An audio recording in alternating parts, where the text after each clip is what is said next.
It's time for the Morning Quickie with Sir William, the Duchess, and Cubby Kirk.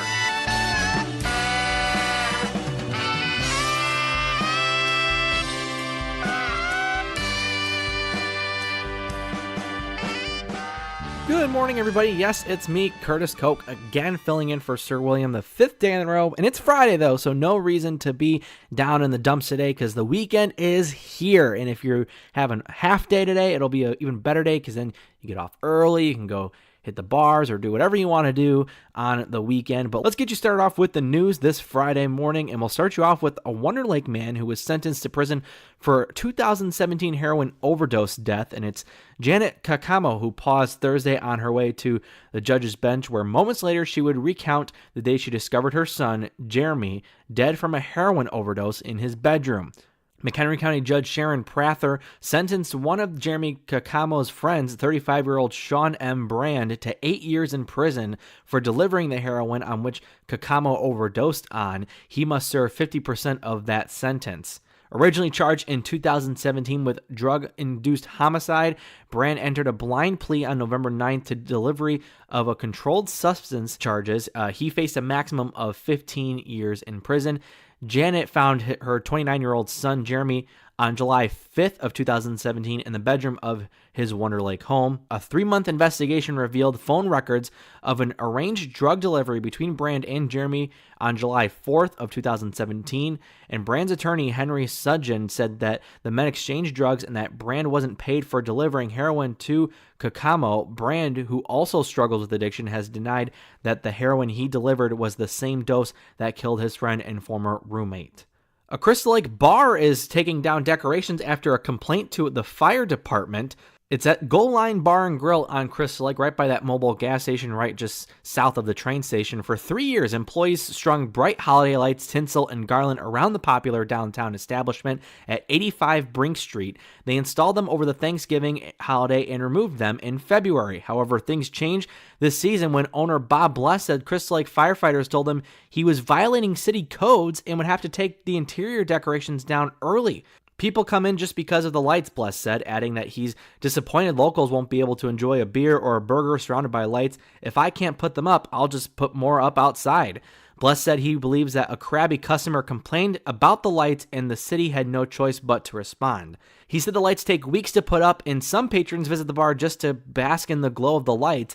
Bless had planned to keep the lights up through January. On Thursday, bartenders were busy taking down the decorations. Bless said that the building has a fully functioning sprinkler system and that he's never had any problems with the lights. Police have seized marijuana guns during a traffic stop in Lake in the Hills the other day. A Rolling Meadows man and Mount Prospect woman are facing felony charges after police said officers seized about 4 pounds of marijuana and 2 semi-automatic handguns from their vehicle during a traffic stop. Michael T. Pazgay, 29 of the 2400 block of Gulf Road in Rolling Meadows, and Tony R. Josephson, 19 of the 500 block of North Forest Avenue in Mount Prospect, remained at the McHenry County Jail on Thursday afternoon, each on $40,000 worth of bond. They were arrested Wednesday after the police searched their vehicle. Officers with the McHenry County Sheriff's Office Narcotics Task Force conducted a traffic stop Wednesday in Lake in the Hills. Authority had been investigating the pair for about a week, and according to a news release from the Sheriff's Office sent Thursday, police used a search warrant to go through the vehicle where they allegedly found drugs and weapons. The couple was also found in possession of several rounds of ammunition and $5,237 in cash. The street value of the marijuana was an estimated $35,000, and the couple have been each charged with possession with intent to deliver between 200 to 5,000 grams of marijuana, possession of marijuana, and possession of a firearm without a firearm owner's identification card. The most serious charge, possession with intent to deliver marijuana, typically is punishable by as many years as 7 in prison. McHenry County Judge Joel Berg appointed the Public Defender's Office to represent the pair individually. Both people of the couple are scheduled for their court appearances on Tuesday morning. Some good news out of Wisconsin, as the Wisconsin sheriffs are saying that a teenager who's been missing since October has been found alive and a suspect is in custody. 13-year-old Northwestern Wisconsin girl who went missing in October after her parents were killed have been found alive in a rural town about an hour from her home, authorities said Thursday. The Barron County Sheriff's Department said on its Facebook page that Jamie Kloss has been located and that a suspect was taken into custody. Sheriff Chris Fitzgerald said Jamie was expected to be reunited with her family on Thursday night. Fitzgerald said that authorities in Douglas County, about 70 miles north of Barron County, located the girl. The Douglas County Sheriff's Office confirmed on its website that Jamie was found in the town of Gordon at 4:43 p.m. Thursday, and that a suspect was taken into custody 11 minutes later. Neither statement gave any information about the suspect. Jamie's grandfather, Robert Nailberg, told the Minneapolis Star-Tribune that Jamie was being treated at a hospital, and Sue Allard, Jamie's aunt, told the Star-Tribune that she could barely express her joy after learning the news on Thursday night. The Barron County Sheriff's Office plans to hold a news conference Friday morning, or this morning I should say, to discuss the case, and Gillian Drummond, a spokeswoman for the Wisconsin Department of Justice, and Leonard Peace, a spokesman for the FBI in Wisconsin, declined to comment Thursday evening. Both agencies have been involved in the search for Jamie.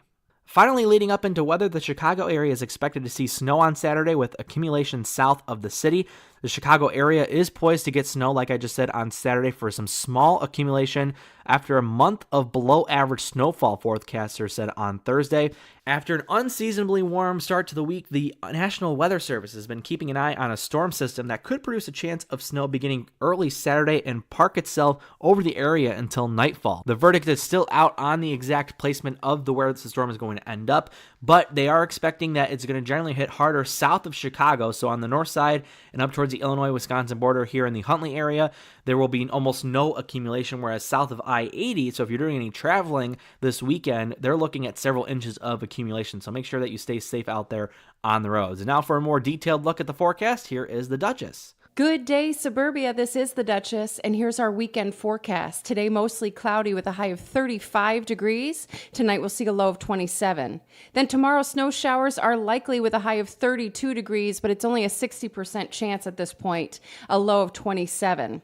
On Sunday, partly cloudy, a high of 32, and on Monday, sunshine with a high of 34. Usually this is the point that I say we are celebrating something crazy today. However, I don't really feel confident saying that we're celebrating this, but it is an important day. It is National Human Trafficking Awareness Day. It started back in 2010 by presidential proclamation that each January has been designated National Slavery and Human Trafficking Prevention Month. Following the state of National Slavery and Human Trafficking Prevention Month with the help of non-government organizations, National Human Traffic Day began and is observed annually now on January 11th.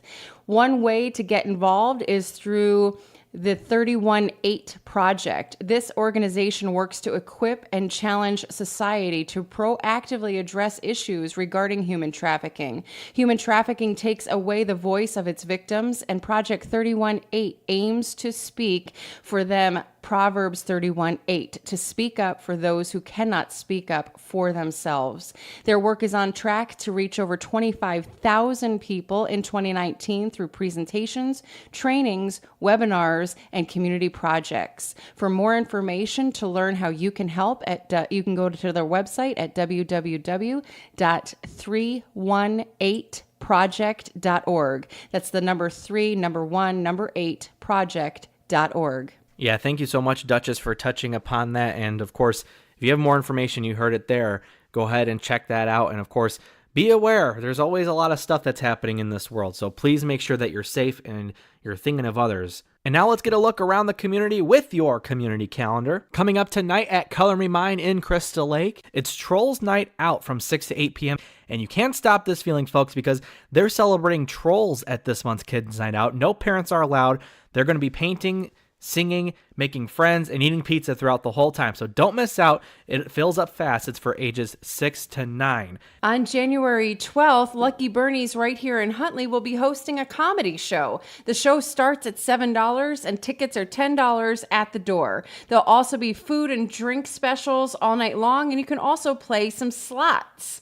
Huntley Comedy Show will be featuring Anthony Fatez, and it starts at 7 p.m. Come in and laugh with the Lucky Bernie's team. Only $10 at the door. Lucky Bernie's is located right here in Huntley on 47. The exact address is 9810 North State Route 47. For more information, you can go online to www.luckybernies.com. Also taking place on Saturday, January 12th. It's Kids and Teens Paint from 10 a.m. to 12 p.m. It's a reoccurring event again at the Grand Oaks in Crystal Lake. You can do step-by-step instructions, bring a snack and drink, and register through the Crystal Lake Park District. You can find more info there. If you're a resident of Cary, Illinois, it's the preschool open house through the Cary Park District. If you're interested in registering your child for preschool for the 2019-2020 school year, the Cary Park District is hosting a preschool preview on Wednesday, January 16th from 5:30 to 7:30 p.m. at the Cary Park District Preschool, 1180 Silver Lake Road in Cary, Illinois. During the open house, visitors can meet with teachers, tour the classrooms, and receive program and registration information. The Cary Park District Preschool creates a positive, sensitive, and responsive environment to help children feel valued and grow with each learning experience. Parents, we aren't forgetting about you for $20 to $25, depending upon if you're a resident of Crystal Lake or not. Again, at the Grand Oaks, January 19th from 7 to 8:30 p.m., comedian Jay Harris will be your entertainment for the evening as you relax and enjoy the night out. Jay enjoys using his sarcasm to get his point across, and interactions with everyday people is his personal quirks that give him a unique perspective on life. Even so, his biggest target is himself. Even better, we can help with babysitting. Register the kids ages 4 through 11 for babysitting services just a few rooms away at Grand Oaks. On January 16th at noon, meet me at Tacos Locos for a ribbon cutting. It's not for Tacos Locos, however, they are hosting it in honor of Mo Fitness meal prep services. They provide quick, affordable, healthy meals for athletes and everyday people. I can tell you from the Duchess Fit side, this sounds like a beautiful marriage. I can't wait to talk to the owners of Mo Fitness meal prep services. If you've never been to a ribbon cutting here in Huntley, they're super fun. It's a great way to get to know the new business owners and support them. It's January 16th at noon. And again, it's located at Tacos Locos, 12132 South Illinois 47. For more information, you can check it out online at huntleychamber.chambermaster.com. You know him, you love him. He's our guy, Cubby Kurt, with today's sports update. Yes, it's that time again. Good morning, everybody. I'm Curtis Koch with your morning sports update here on the Morning Quickie, and we'll get you started off, of course, as we talked about yesterday, Vic Fangio going to the Denver Broncos on a 4-year contract, a 5th-year option. The Bears, they got to look for some new candidates to kind of come in and take over on that defense, and there are some top candidates that are out, but I bet you that there are a lot of people that are looking to get this defensive coordinator position. Particularly, the Bears are going to try to look for somebody with a 3-4 style defense. And according to the Chicago Sun-Times, there are a bunch of possibilities who the Bears could go with. One of them being Rex Ryan, formerly of the New York Jets, a head coach, and he's an analyst right now at ESPN. And Brad Biggs of the Chicago Tribune is reporting that the Bears have interviewed defensive backs coach Ed Donatel for their vacant defensive coordinator position. Donatel is 61 years old, so just a year older than Fangio, and he's been with the Bears since 2015 when he came in with head coach John Fox and defensive coordinator Vic Fangio at the time. With Fangio hired, like I said, as the head coach of the Broncos, Donatel is probably one of the guys on the staff that could have the chops to take over as defensive coordinator and defensive play caller, and he would ensure that the current terminology would remain intact, which is very important, especially for a Bears unit that came together all of last year. Another one that could possibly come up would be Don Capers, who was also mentioned as a possible guy to come in and take over on defense. And also Chuck Pagano is another name that the Bears could be looking at as well. Pagano is 58 years old, and he interviewed with the Panthers, who have a vacancy for a secondary coach, but might rearrange titles on the staff with Coach Ron Rivera running the defense again. Pagano sat out this season, but could have options. The Browns and the Cardinals have also been reported to have interest in him as a defensive coordinator. Speaking of the Bears, though, sticking to football, Khalil Mack, he is going to be skipping the Pro Bowl with an injury that he suffered during the year, and he'll be making sure that he's coming back next year all rested and healed up and ready to go. Mack did have an ankle injury around mid-season, but since coming back healthy, there haven't been really much any other officials report about an ailment, so there really also isn't anything injury-related, at least as of right now, but with an announcement coming from the wild card game, but with his injury, could be just him wanting out of the game, so we'll see what happens there, but Khalil Mack not expected to play in the Pro Bowl. Sticking to football, there are a lot of games taking place this weekend. This is your dear friend Poppy Picklebottom, and I just want to say, go Kansas City Chiefs this weekend. I hope you crush them. Poppy, can I have the mic back? Thank you. Sorry about that, folks. The Chiefs are playing this weekend. They are going to be playing, of course, the Indianapolis Colts tomorrow at 3:35 p.m. And then Saturday night, it'll be the Cowboys and the Rams from Los Angeles. Sunday, the football playoffs continue with the Patriots hosting the LA Chargers with a 12:05 kickoff there. And in the other side, the NFC side, it'll be the Eagles and Saints. The Eagles, of course, beating the Bears last week in the divisional round. The Saints will be hosting them at 3:40 p.m. in New Orleans. And Poppy wanted the Chiefs to win. I'm going to have the Saints taking 60 over the Philadelphia Eagles as a little revenge there. The Blackhawks hit the ice tomorrow night at 7:30 p.m. against the Vegas Golden Knights. They'll also hit the ice again on Monday in New Jersey against the Devils. 6 o'clock puck drop there from New Jersey. The Bulls are also in action as they will be playing tonight at 9:30 p.m. against the Golden State Warriors. And of course, they'll have the matchup this weekend against the Utah Jazz. 9 o'clock p.m. tip-offs in those one, except for the Golden State Warriors game. That's going to be a 9:30 tip-off there. You can catch those games on NBC Sports Chicago. And of course, the radio broadcast will be on 670 The Score. And a little interesting news story out of the Cubs camp, as some Cubs fans are kind of looking to pay Addison Russell to just go away. Jeff Falk and other fans of Cubs Twitter started a GoFundMe page Wednesday in an effort to convince the Cubs to, quote, do the right thing, unquote, and release the embattled shortstop who was tendered a contract in November but will miss the first month of the season due to a suspension for domestic abuse.